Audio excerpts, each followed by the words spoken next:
warahmatullahi wabarakatuh. Om Swastiastu, Namo Buddhaya, salam kebajikan, salam sejahtera. Halo semuanya, teman-teman sobat damai. Balik lagi sama aku Naila dan aku Renata. Yeay, di podcast yang ke-140 dari Halakah Damai di kelas Peace dan Poetik. Yeay.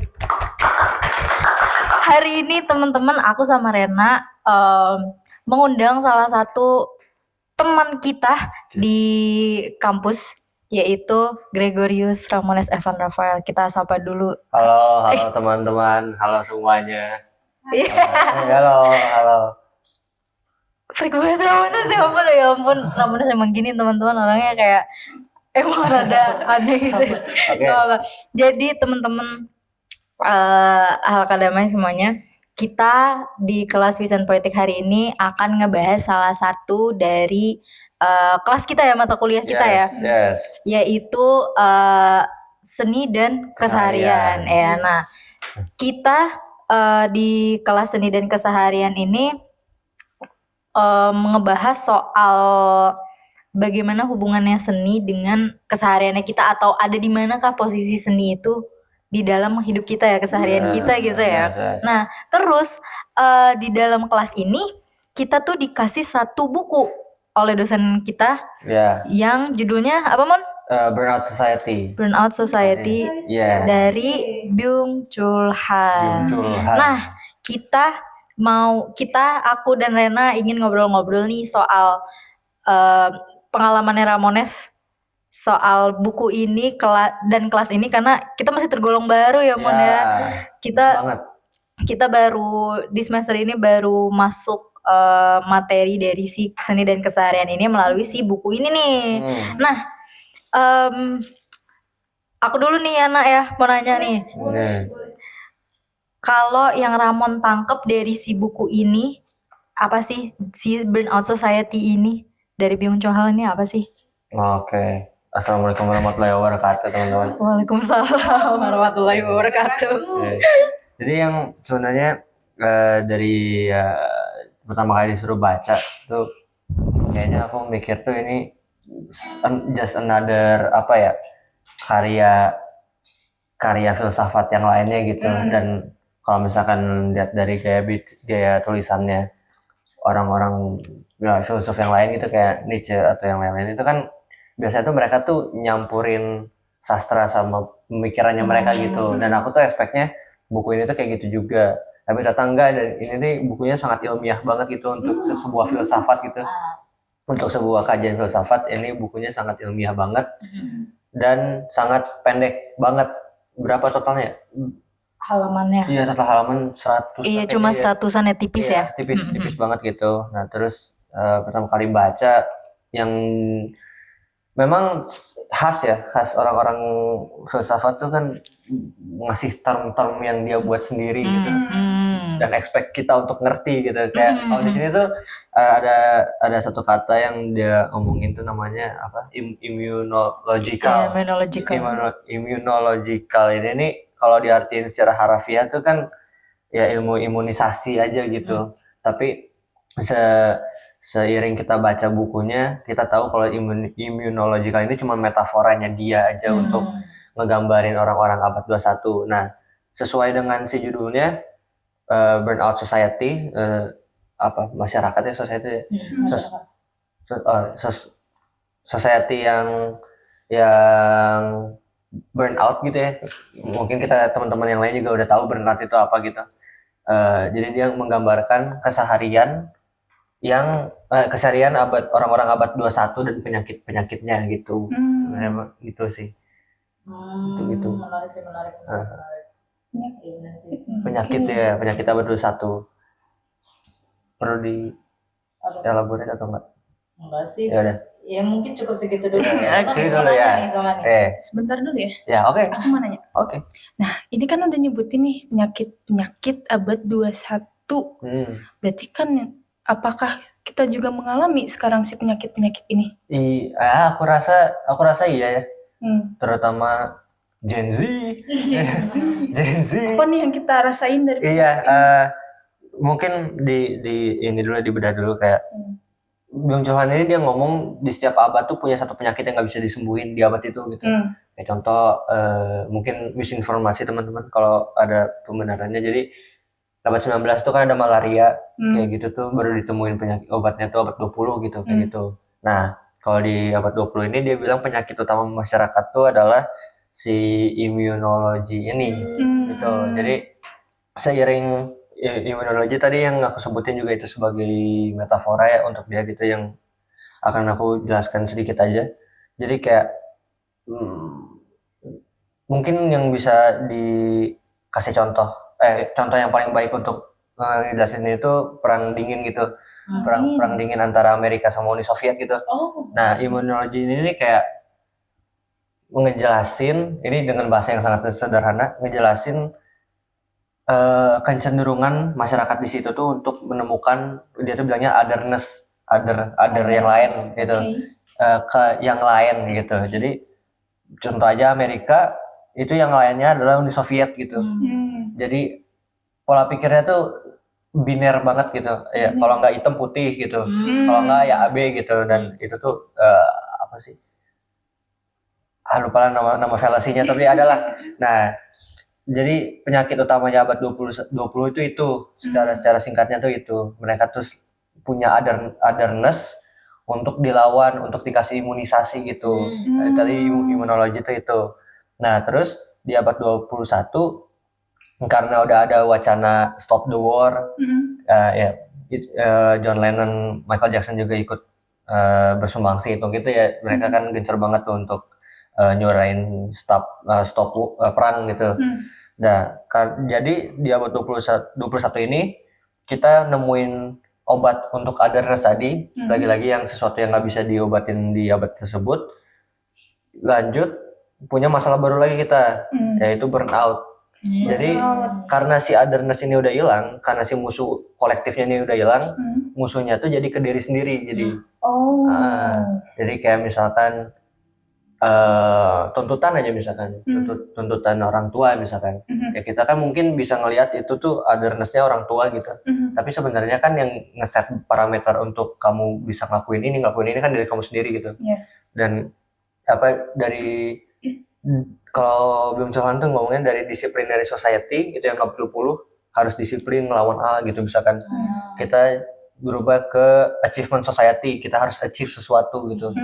Dan itu tuh jadi penyakitnya kita juga gitu, untuk selalu achieve sesuatu. Kalau misalkan kita bangun sore gitu misalkan, wah dijudge tuh kan, karena kita nggak achieve apa-apa di hari itu gitu. Quote on quote kayak gitu teman-teman gitu. Iya sih, paham sih. Bisa relate terhadap sesuatu teman-teman. Di suara aku lebih jelas ya teman-teman. Gitu sih. Tapi selain daripada buku itu, kita kan fokusnya juga ke si kelasnya ya. Kalau yang Ramon tangkap dari selama kita kelas seni dan keseharian tuh apa sih? Pertama baca bab 1 bab 2 tuh kayak ini sebenarnya nggak kenapa dikasih buku ini gitu. Tapi setelahnya aku belajar kayak sebenarnya dikasih buku ini tuh karena kita lagi hidup di abad 21 gitu. Dan kita punya penyakit yang sama gitu. Nah, kalau yang aku tangkap sendiri, letak seninya adalah karena seni itu secara ontologis, maksudnya si keberadaannya itu ada di kitanya kan, ada di persepsi kita, yang ada di kognisi manusianya gitu. Misalkan air terjun bisa disebut musik ya karena kita sebut musik misalkan, karena kita apresiasi itu, dan apresiasinya kan dari otak gitu. Nah, maka dari itu seni juga nyambung banget sama keseharian. Nah, buku ini tuh kayaknya mencoba untuk memperkenalkan si kepekaan atas kesehariannya itu gitu. Jadi maksudnya biar kita tahu keseharian kita tuh nggak cuman keseharian gitu, tetapi ada sesuatu yang bisa dibedah dari kesehariannya itu gitu. Karena si seni sendiri kan nggak, memang lagi-lagi terkait banget sama keseharian gitu. Kayak contoh apa sih yang waktu itu kita disuruh memilih salah satu karya seni, terus kita bedah sebenarnya si kesehariannya orang-orang di situ tuh gimana, hanya dengan melihat lukisan gitu misalkan, gitu. Wah, menarik banget nih kalau misalnya kita ngomongin penyakit kan berarti ini menjadi sesuatu yang cukup serius ya. Iya. Dan kalau misalnya penyakit berarti ada gejalanya dong. Iya. Nah, kalau misalnya menurut Ramon sendiri deh, Iya. kira-kira gejala dari burnout ini tuh dilihat dari apanya? Dari kalau aku sendiri ya pribadi ya, kayaknya dari paradigmanya gitu. Kita ngelihat yang tadi lagi-lagi tadi tuh, kayaknya kita tuh punya batasan bangun tidur ya, sebenarnya kan nggak ada gitu. Bangun jam 8 tuh kayaknya udah maksimal waktu produktif gitu. Misalkan ya, kayak bangun di atas itu tuh pengangguran, pemalas gitu kan. Itu tuh jadi salah satu tekanan juga ya untuk achieve tadi kan, achievement society. Kita harus achieve sesuatu gitu. Mulai dengan bangun tidur, rezeki dipatok ayam itu apa? Ya itu tuh kayak gitu tuh. Itu tuh achievement society banget gitu.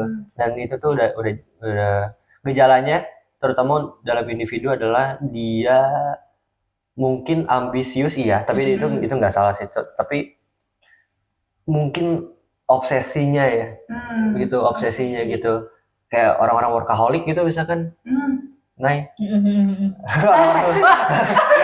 jadi gitu ya, kok gitu ya? Iya, maksudnya kan jadinya Enggak ya, menganggap teman-teman. si istirahat gitu. Istirahat atau bengong yang sebenarnya bengong tuh. Soalnya di bab 5 atau bab 4 itu tuh dijelasin juga kalau sebenarnya si bengong ini nih jadi salah satu kekhasan manusia yang harusnya nggak ditelantarkan gitu. Dan kebanyakan dari kita kan menganggap bengong tuh kayak freaks, bodoh atau apa gitu. Atau mikirin hal yang gak penting gitu Iya, ya. kayak gitu. Padahal kan nggak selalu kayak gitu.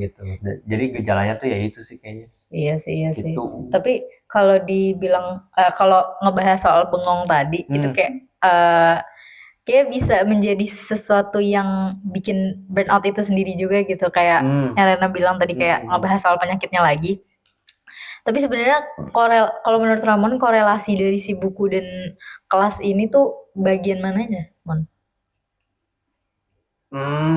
Dissectingnya ya kayaknya. Gimana tuh? Dissecting tadi kesehariannya ya kayaknya. Seenggaknya aku paham kalau si keseharian ini tuh sesuatu yang mungkin sangat subjektif tapi juga terjadi gitu. Dan karena kan kebanyakan dari kita tuh karena pertama achievement society, terus hidupnya dituntut untuk serba cepat gitu ya. Ya karena pengaruh sosial medianya juga mungkin ya. Attention span gitu misalkan kan dituntut untuk serba cepat, makan cepat, terus mengerti juga mungkin beberapa orang menganggapnya memang harus cepat mengerti untuk dianggap pintar gitu. Dan itu tuh bisa dilihat secara objektif aja gitu kayaknya kalau dari buku ini tuh. Nah, untuk ngelihat si keseharian dalam seni juga kayaknya butuh jarak itu ya. Mungkin gitu seseenggaknya butuh jarak untuk ngelihat apa sih si dunia yang belum kita interpretasi gitu. Karena kan beda zaman juga misalkan gitu. Jadi si bukunya ini ngasih seenggaknya panduan kesadaran bahwa si keseharian ini tuh sesuatu yang lahir dari kognisi juga, dan itu ngaruh juga ke seni karena ya memang itu hasil dari kesehariannya juga gitu. Mungkin kayak gitu sih. Oke. Tadi kan karena kita mention sedikit tentang sosial media ya, berarti kita mencangkup lingkup teknologi nih.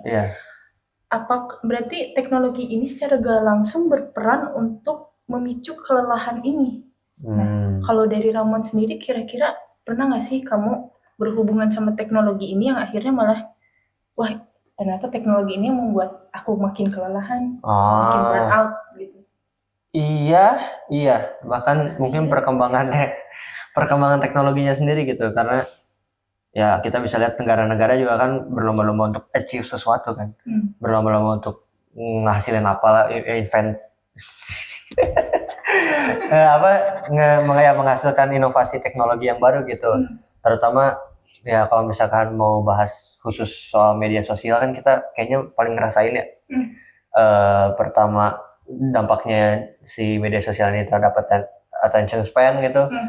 Atau mungkin karena kan si media sosial ini bukan kayak buku, pertama dia tuh nggak nunjukin proses meskipun ada yang kayak gitu ya. Kayak misal aku ngupload video di YouTube, proses cara membuat roti buaya misalkan kayak gitu. Ya memang itu proses sih, tapi kan ada beberapa yang ke-skip gitu. Iya. Ada beberapa yang ke-skip tuh kayak cara editingnya misalkan, atau proses ngedit video, ngambil gambar, posisi kamera gitu kan kelewat banget tuh. Maka kita tuh sering kali dihadirkan sama satu produk realitas yang instan gitu, tanda kutip tuh, karena itu langsung jadi kan, itu tuh langsung jadi gitu. Dan ini berdampak juga sama generasi kita, atau mungkin nanti apa sih alpha ya, generasi alpha Gen juga, alpha. untuk ngelihat satu achievement orang atau sesuatu yang disuguhin langsung jadi gitu. Nah, kita kan nggak bisa lihat proses yang gimana gitu. Nah itu tuh ya, dan itu tuh worn out banget gitu untuk mikir, kayak apalagi mungkin orang-orang yang umur 20-30 gitu, kayak temen-temen gue udah gimana, gue bangun jam 8 aja susah gitu misalkan. Kayak gitu tuh. Jadi memang pertama karena mungkin teknologi ini sifatnya juga achievement ya, jadi dia berpengaruh besar terhadap si burnout-nya itu juga gitu. Mungkin seperti itu. Tapi nyambung lagi dari pertanyaan Rena nih. Iya. Kalau kita bahas soal, ya kan maksudnya media sosial itu kan bagian dari keseharian juga kita kan. Iya. Nah, bagian penting dari kesehariannya Ramon tuh di mananya sih?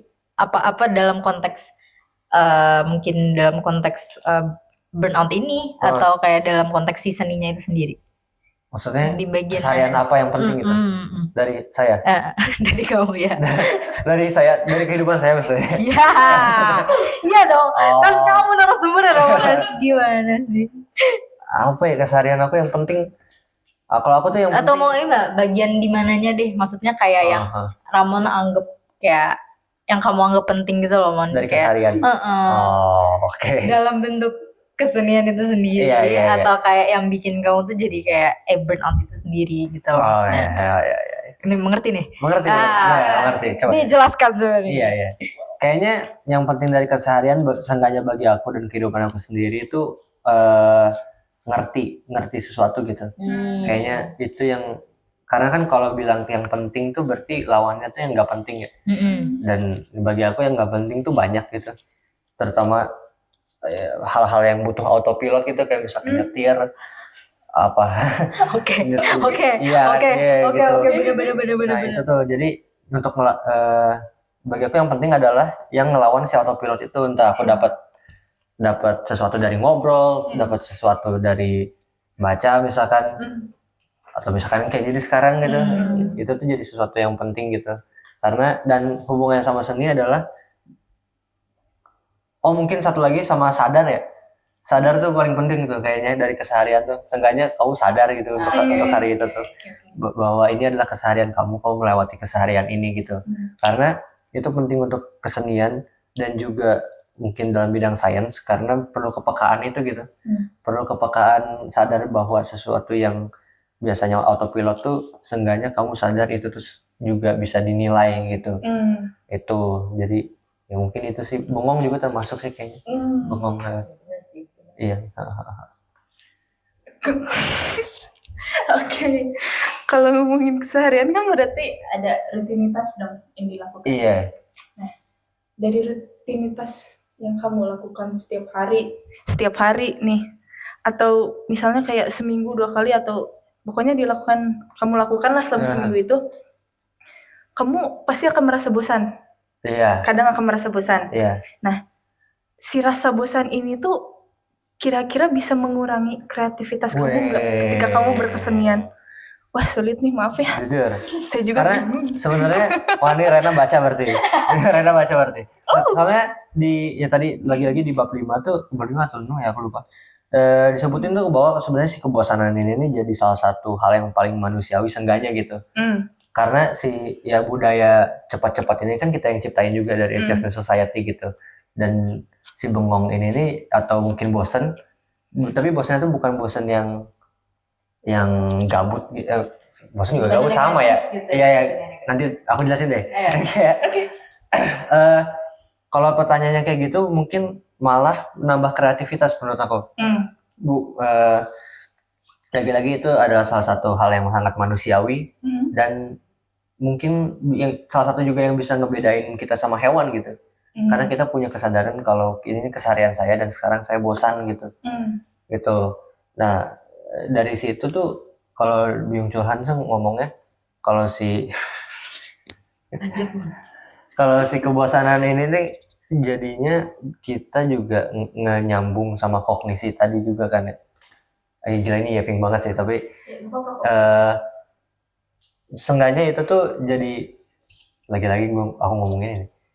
Seenggaknya itu jadi sesuatu yang sangat original datang dari Ramones sebagai manusia yang sedang bosan gitu. Itu. Dan kalau Byung-Chul aku bukan Byung-Chul Han, bukan Byung-Chul Han. Tapi ada satu ilmuwan lagi, aku lupa namanya siapa, udah lumayan tua dia. Dia tuh ngomong kalau si bosan ini seenggaknya coba untuk di-embrace gitu. Dan itu juga yang lumayan aku lakuin juga gitu. Si bosan ini gak coba aku lakuin timpa dengan doom scrolling misalkan gitu. Coba aku diem aja gitu. Memang itu bosan banget gitu. Cuman itu jadi seenggaknya itu yang datang dari aku sebagai manusianya gitu. Gila nih pink banget. Ya bener sih, tapi maksudnya nggak tahu nih, kalau aku relate nih, kayak misalnya jadi kayak itu beneran bagian keseharian dan hidupnya manusia aja, gitu kan. Tapi kalau balik lagi ke si kelas natural ya, itu natural. Ya benar.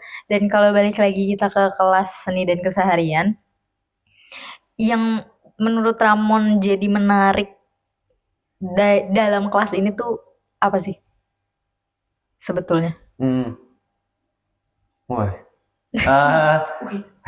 Ada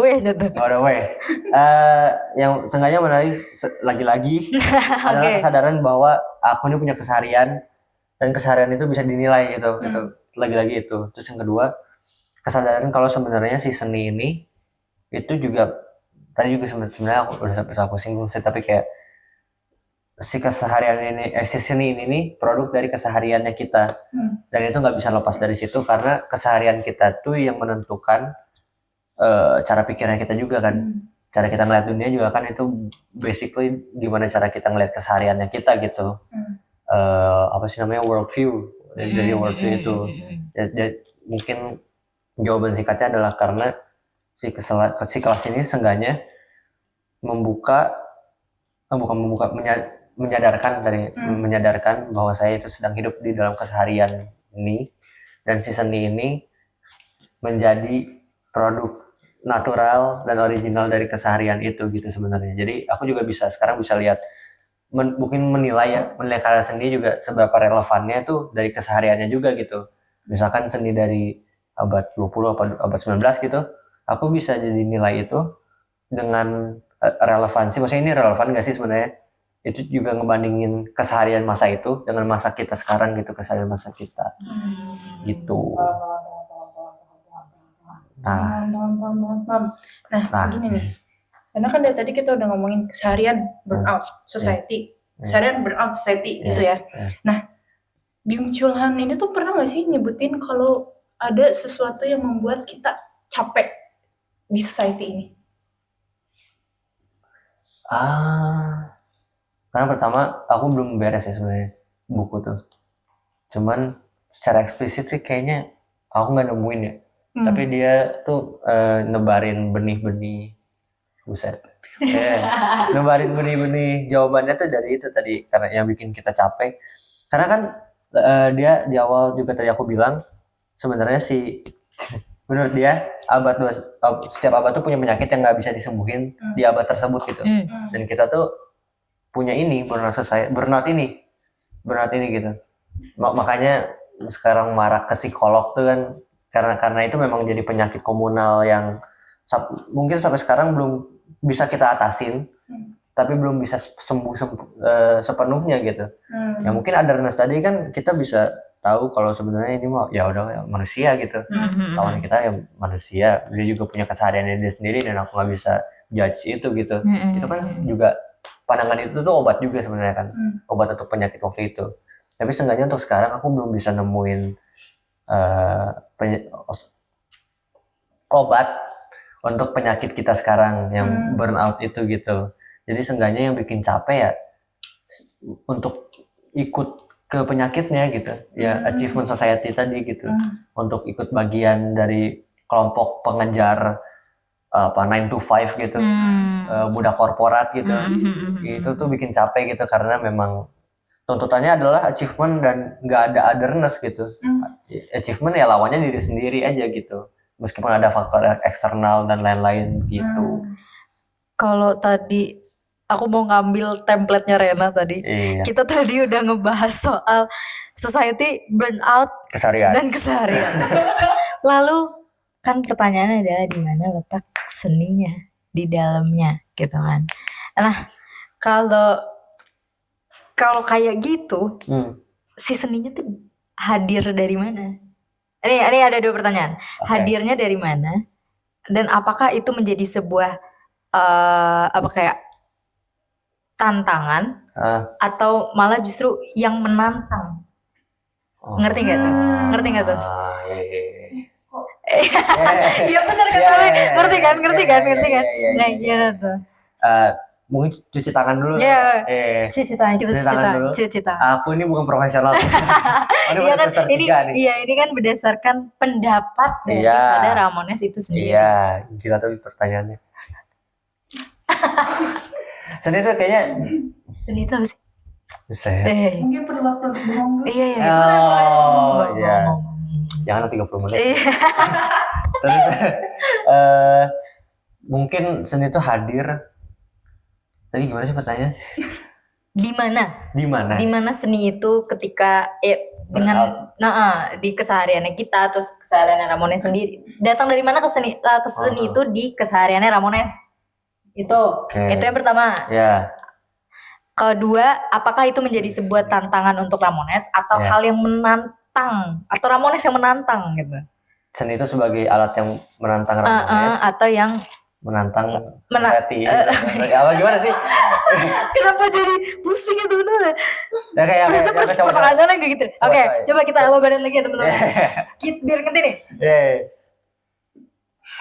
Seninya itu datang dari mana? Dari kesehariannya Ramones. Iya. Di penyakit kita di abad 21 ini. Itu datangnya dari mana? Itu yang pertama. Kemudian, apakah si seni ini menjadi sebuah tantangan untuk Ramones atau Ramones yang menantang seni itu?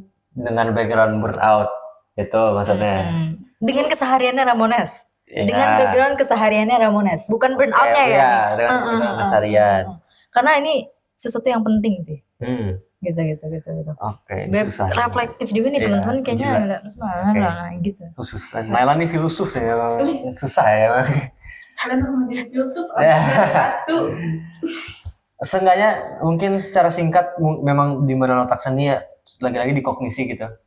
Itu datang cara pikirnya mungkin ya, cara pikir si seni itu yang imajinatif, yang empatis,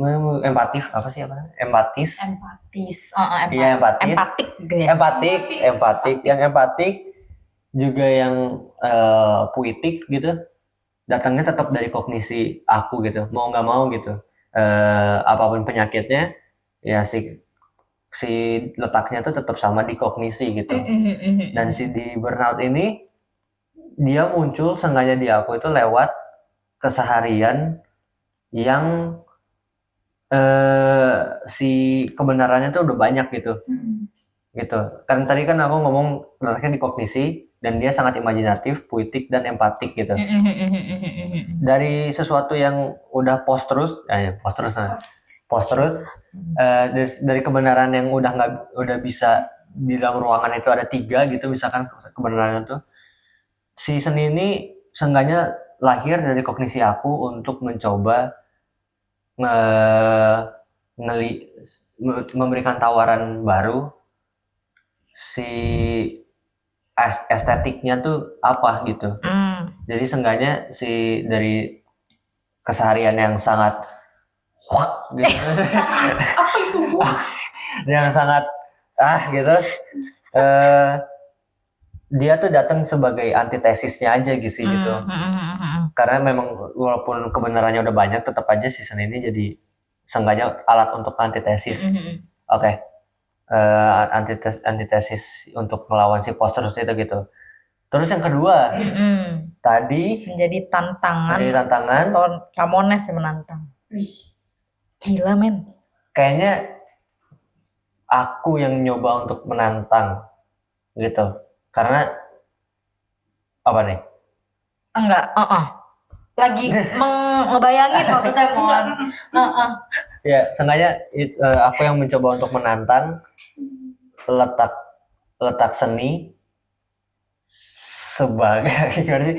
Aku yang mencoba untuk menantang di keseharian ini dengan background keseharian aku ini, aku coba untuk menantang si seni ini sebagai sebenarnya apa gitu, apanya tuh seni itu sebagai apanya, sebagai kesadarannya, estetikanya, ya dan lain-lain sih. Ya tapi susah banget jawabannya. Tapi seru sih. Ya. Itu bisa jadi panjang. Ya, itu bisa jadi podcast sendiri sih. Ya. Kalian harus dukung terus ya. Harus dukung terus biar kita bisa selalu ngobrol sama Ramones lagi karena pertanyaan yang tadi tuh bisa lanjut banget ke yang selanjutnya. Gitu kan. Gimana nih, Nak? Pertanyaan terakhir deh. Oke.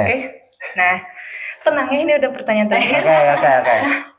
Karena kan kita udah ngomongin burnout, mungkin kita di sini juga udah burnout ya. Nah, kalau misalnya nih kita melihat dari sisi seninya, kira-kira ada gak sih kayak mungkin strategi atau ide membuat kesenian yang bisa mengurangi si burnout ini?